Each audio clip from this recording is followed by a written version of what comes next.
ETF index mutual funds నేర్చుకుని stock మార్కెట్లో రాణించాలనుకుంటున్నారా? వెంటనే ఈ నెంబర్కి కాల్ చేయండి.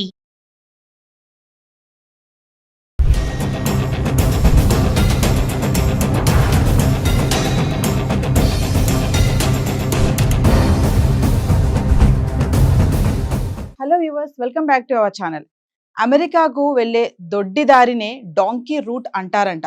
ఏజెంట్స్కి డబ్బులు ఇస్తే పనామా, మెక్సికో అడవిలోంచి అమెరికా తీసుకెళ్తారంట.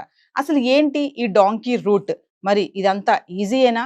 మరి దీని గురించి ఒక్కసారి మాట్లాడుకుందాం. ఈరోజు దీనిపైన మాట్లాడడానికి మనతో పాటు ఉన్నారు centre for human security studies founder and executive director Ramesh Kanniganti గారు. సార్తో మాట్లాడు. నమస్తే సార్. నమస్తే నవీన్ గారు. సార్, ఇప్పుడు యుఎస్ఏ వెళ్ళడానికి డాంకీ రూట్ అని అంటారంట కదా, అంటే దొడ్డి దారి అనొచ్చు అనుకోండి. ఏంటి అసలు డాంకీ రూట్ అంటే ఏంటి అసలు? ఒక్కసారి దాని గురించి ఈరోజు. మీరు చాలా బాగా చెప్పారు.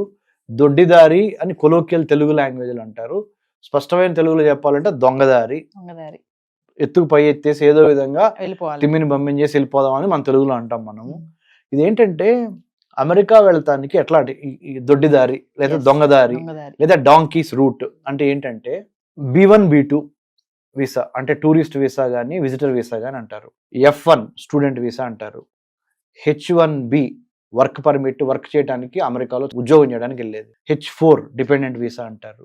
L1 ఒక కంపెనీ నుంచి ఇంకో company intra company transfer visa. తర్వాత M1 అంటే వొకేషనల్ ఎడ్యుకేషన్, చేతి వృత్తులు అలాంటి వీటితో పాటు అవుట్ స్టాండింగ్ సైంటిస్టులకు ఇచ్చే వీసా కూడా ఉంటుంది. ఇది కాకుండా డిప్లొమాట్స్కి ఇచ్చే వీసా కూడా ఉంటుంది వేరు. Government and higher government officials and diplomats, ఇన్ని రకాల వీసాలు ఉంటాయి.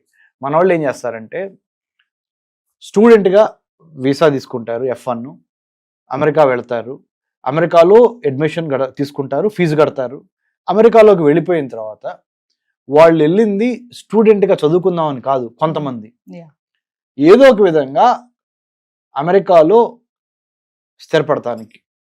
కాబట్టి వాళ్ళు ఏం చేస్తారంటే ఫస్ట్ అమెరికాకి ఉత్తరాన పైన ఉన్న దేశం కెనడాని ఎంచుకుంటారు.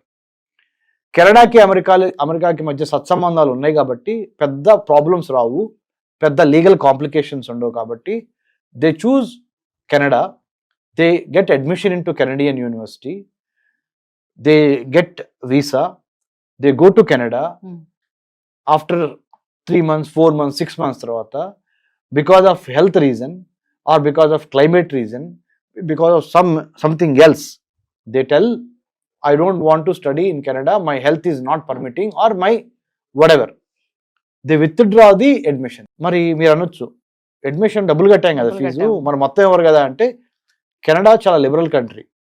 స్టూడెంట్ యొక్క సంక్షేమం కోసం మీరు 100 రూపీస్ ఫీజు కడితే దాంట్లో ఎంతో కొంత చిన్న అమౌంట్ మినహాయించుకొని సింహభాగం లైన్ షేర్ తిరిగి ఇచ్చేసే అవకాశం ఉంది. అలా తీసుకొని దానికి ఒక మీడియేటర్ని పెట్టుకొని, అంటే మనం తెలుగులో చెప్పాలంటే ఒక బ్రోకర్ని పెట్టుకొని, ఆ బ్రోకర్ గారి బాధ్యత ఏంటంటే కెనడాకి అమెరికాకి మధ్య ఉన్న బోర్డర్ దాటించేసేసి అమెరికాలోకి పంపించేయటం కెనడా నుంచి. అంటే ఈ ఏమంటారు, ఈ దొడ్డిదారి దానికి కూడా ఏజెంట్లు ఉంటారు. అయ్యో పెద్ద ర్యాకెట్ ఇది. మహారాష్ట్ర నుంచి, పంజాబ్ నుంచి, హర్యానా నుంచి, ఉత్తరప్రదేశ్ నుంచి చాలా మంది, మహారాష్ట్ర కూడా చెప్పాను కదా, మహారాష్ట్ర నుంచి చాలా మంది పట్టుబడ్డారు కూడా. మొన్న ఈ మధ్య అయితే ఒక ఫ్యామిలీ మంచు గడ్డతో -డిగ్రీల టెంపరేచర్ ఉండటం మూలాన ఫ్రాస్ట్ బైట్ అంటారు, అంటే ఈ చలి ఎముకలు గురికే చలికి చనిపోయిన సందర్భాలు ఉన్నాయి. కెనడా నుంచి అమెరికాలోకి వెళ్తాం మూలాన. నార్త్ అమెరికన్ కాంటినెంట్ లో పైన కెనడా ఉంటే ఇక్కడ అమెరికా ఉంటుంది, కింద సెంట్రల్ అమెరికా, ఇక్కడ సౌత్ అమెరికా, 4 ఉన్నాయి అక్కడ. అంటే పైన 2 దేశాలేమో నార్త్ అమెరికాలో ఉంటాయి, సెంట్రల్ అమెరికా అంటే మెక్సికో, ఈ కంట్రీలో పనామా, ఇవి కింద సౌత్ అమెరికాలో వచ్చేటప్పుడు బ్రెజిల్, అర్జెంటీనా, చీలీ, ఇవన్నీ కింద ఉన్నాయి. సో ఇలా ఉంది అంటే భౌగోళిక సారూప్యం. This is the geography. So కింద నుంచి మెక్సికో నుంచి అమెరికాకి వెళ్ళొచ్చు పైకి, పైన కెనడా నుంచి అమెరికాలోకి రావచ్చు. సో 2 వైపుల నుంచి జరుగుతుంది. దీన్నే డాంకీస్ రూట్ అంటారు, ఒకటి. ఇంకోటి ఏంటంటే ఫస్ట్ ఇక్కడ నుంచి ఢిల్లీ నుంచి వేరే కంట్రీ తీసుకెళ్తారు, let's say Honduras or some African country or some Latin American కంట్రీకి తీసుకెళ్తారు. అక్కడి నుంచి by boat Mexico, gulf of మెక్సికోలో తీసుకెళ్తారు. గల్ఫ్ ఆఫ్ మెక్సికోలో నుంచి, అంటే గత 5-6 ఏళ్లలో కట్టారు కానీ ఇది ఈ ఫెన్సింగ్, గత 6 ఏళ్లలో అంత ముందులా బోర్డర్ ఫెన్సింగ్ ఏం లేదు మెక్సికోకి అమెరికాకి మధ్య. ఎటువంటి పెద్ద స్థాయి సెక్యూరిటీ కూడా లేదు.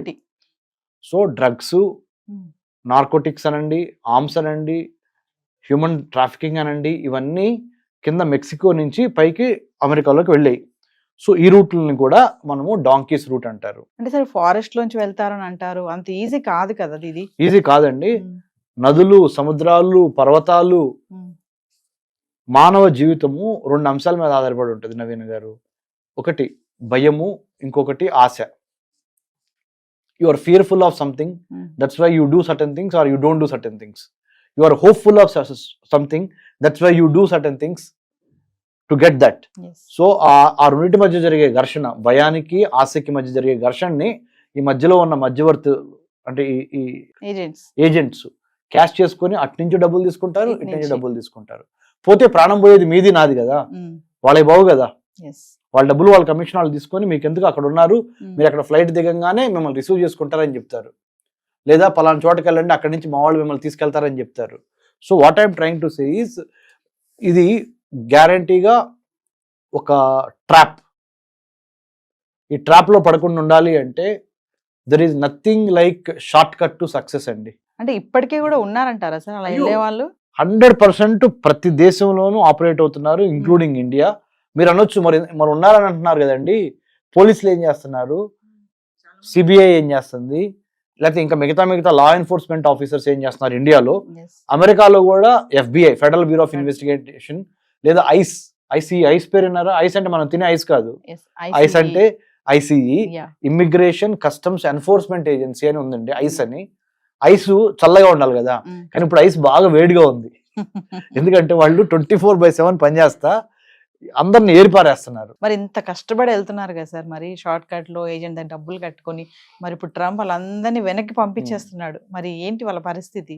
అదే ముందర మనం ఆలోచించుకోవాలి. ఎప్పుడైనా సరే దూరపు కొండలు నునుపంటారు తెలుగులో.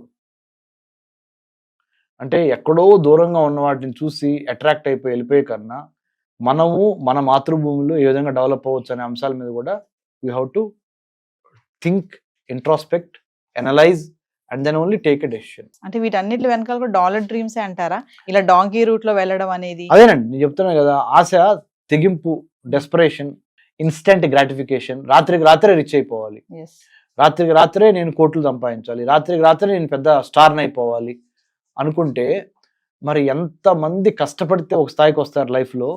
So brick by brick, step by step, 1000 miles of journey starts with single step. ఆ పేషెన్స్ ఉండాలి, ఆ పర్సివరెన్స్ అంటే పట్టుదల ఉండాలి. పర్సివరెన్స్, పేషెన్స్, ప్లానింగ్, ప్రిపరేషన్, అప్పుడు then you can inspire others. You need to go through all this. So people are not ready and people are very desperate to get things overnight. I think this kind of situations they land in, which is very unfortunate.